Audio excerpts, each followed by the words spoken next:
John ప్రసాద్కే మత రాజకీయాలకు కుల రాజకీయాలకు యువతకు మీరిచ్చే సలహా ఏమిటన్న అన్నయ్య గారు?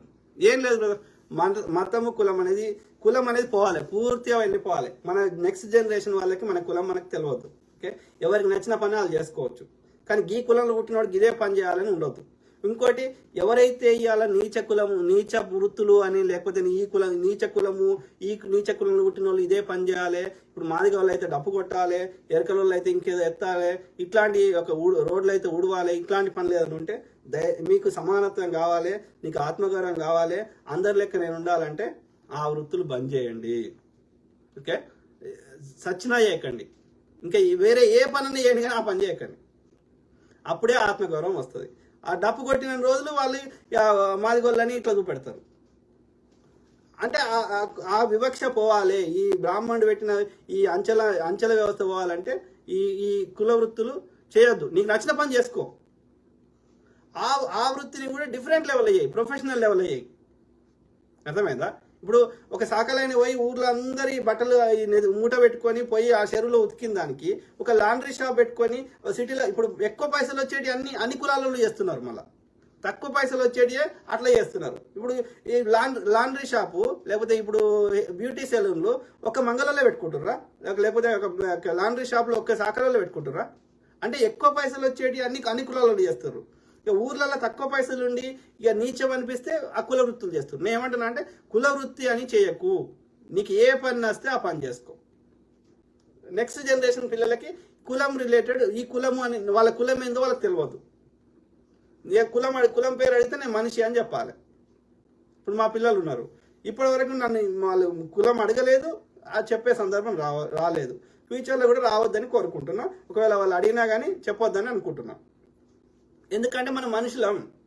సో కాబట్టి ఈ గొడవలు పోతాయి. వాళ్ళకి నచ్చిన పని వాళ్ళు చేసుకుంటారు, నాకు నచ్చిన పని నేను చేసుకుంటా.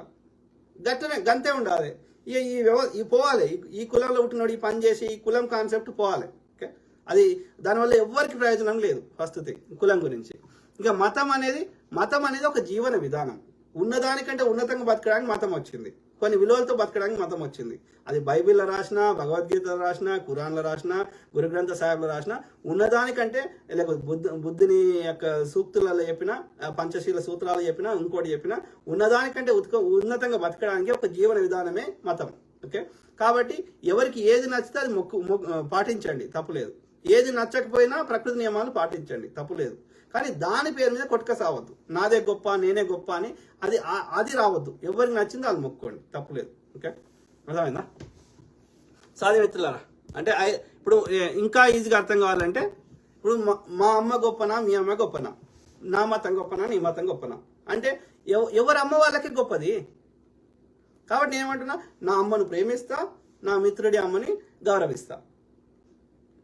I love my religion, I respect others religion. Simple, అంతే కదా. నాకు నచ్చిన విధంగా నేను బతుకుతా.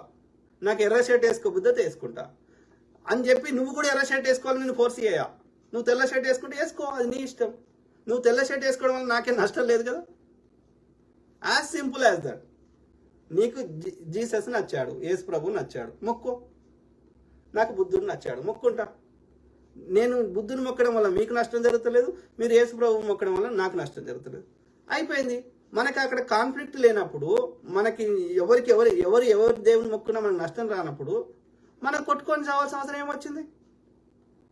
సింపుల్ కదా, common sense, right? We can agree to disagree on certain things, we don't need to fight on that. ఎప్పుడు సమస్య వస్తుంది? నువ్వు కూడా బుద్ధున్నే మొక్కాలి, లేకపోతే నేను కూడా జీసస్నే మొక్కాలి అని నా మీద నువ్వు అజమాయి చెలాయించినప్పుడు సమస్య వస్తుంది. నీకు నచ్చి నువ్వు మొక్కో, నాకు నచ్చి నేను మొక్కుంటా, సమస్య ఎందుకు వస్తుంది? రాదు. Okay, simple.